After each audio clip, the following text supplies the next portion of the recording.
What if a tax looks painful, but the landlord ends up paying nothing? Here's the trick. If you tax the profits of stock, rent on corn doesn't change. But if you tax raw produce or tithes, rent gets thrown off balance. And if you put the same money tax on every piece of land, no matter how good or bad it is, it sounds fair.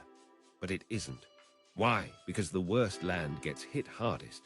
That pushes up the price of corn. And once corn prices rise, the better land starts generating extra gain.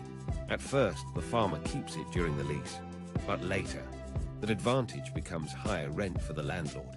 Now here's the really strange part. Tax the farmer's profits, and the landlord may still come out untouched. If money stays stable, the landlord's rent rises in money terms, but everything else gets more expensive too, including the goods and corn he spends that rent on. So what he gains in rent, he loses in purchasing power.